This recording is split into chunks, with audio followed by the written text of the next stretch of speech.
ওর বিচার মানে কেন লেট হবে? বিচার বিভাগ কি জানতে চায়? আসিয়ার বিষয়টা আর জানলাম না। আসিয়ার নৃশংস হত্যার বিষয়টা জানলাম। আসিয়ার উপর এত বড় জুলম অত্যাচার যারা করেছে তারা কি শনাক্ত হয়েছে, প্রমাণিত হয়েছে? হলে তাদের বিচার কি হলো আর জানা নাই, আর জানা নাই। মানে কি করা যায় বলেন তো? কি করা যায়? কিভাবে এই সমাজে ন্যায় প্রতিষ্ঠার জন্য ন্যায়ভাবে কন্ট্রিবিউশন করা যায়? This is a big question নাও।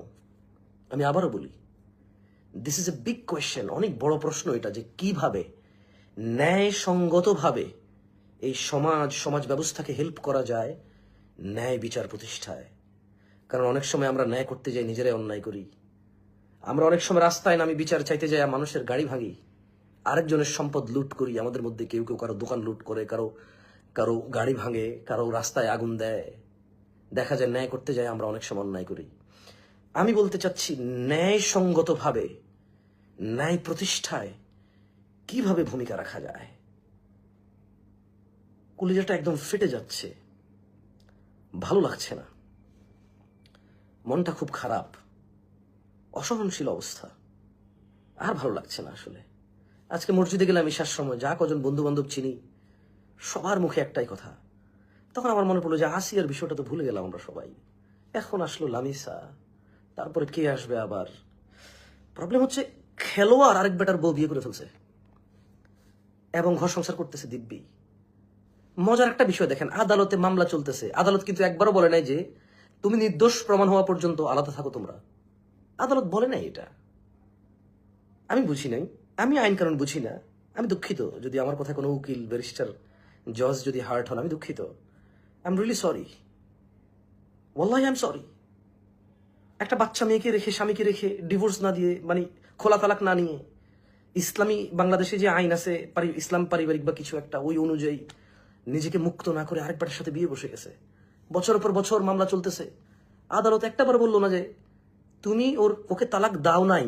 এই পক্ষেই বেশি দলিল, যেটা শুনতেছি নিউজে যতটুকু শুনি যে ডিভোর্সের যে পেপার ট্যাপার এগুলো দিছে সবগুলো ভুল বলে প্রমাণিত হয়েছে, যতটুকু উকিলরা বলে এই পক্ষ ও পক্ষ। কিন্তু আদালত বলে নাই যে তোমরা এখন একসাথে থাকতে পারবো না। কারণ যেহেতু ওর সাথে ডিভোর্স কনফার্ম হয় নাই, তাহলে এই মহিলা একসাথে দুজন স্বামী রাখতে পারে না আইনগতভাবে। সো যদি ও আগের স্বামীর সাথে সংসার না করতে চায়, তালাক কনফার্ম হওয়া পর্যন্ত ও আলাদা থাকবে। যেদিন তালাক কনফার্ম হবে তারপরে সে বিয়ে করবে, ইদ্যত পালন করে, যদি মুসলমান হয়। যদি ইসলামের পরও না করে, তাহলে রাষ্ট্রে যেটা আছে সে সেটা করবে, তার বিষয়। রাষ্ট্র যদি এই আইন, ডক্টর কামাল এবং এই বর্তমান যারা আইন কানুন প্রচারণা করে, তারা যদি আখেরাতে মানুষকে বাঁচাতে পারে, নিজেকে বাঁচাতে পারে, বাঁচাবে, সমস্যা তো নাই।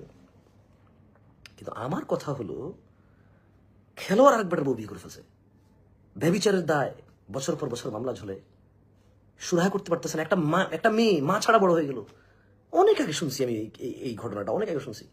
ছোট একটা বাচ্চা মেয়েকে রেখে, ওই মেয়েটা হয়তো এখন নিজেও বিবাহযোগ্য হয়ে গেছে কিনা আমি জানি না, বাট বড় হয়ে গেছে হয়তো। মা ছাড়া মেয়েটার সম্মান কোথায়?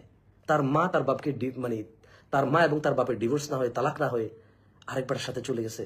শুধুমাত্র ওই লোকটা খেলোয়াড়, অনেক মানুষ তাকে চেনে নাকি সে বাংলাদেশি, আমরা বাংলাদেশি, আমাদের আইন আদালতও বাংলাদেশি, এই জন্য নাকি যেই ছেলেটার উপরে এত বড় জুলুম হলো, ওই ছেলেটার চাইতে যে জালেম সে অনেক বেশি ক্ষমতাধর, এই জন্য না? আসলে কি জন্য বিচারটা এতদিন থেকে হচ্ছে না?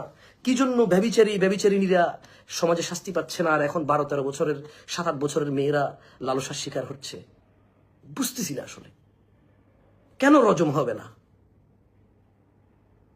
কেন রজম হবে না আমি বুঝতেছি না।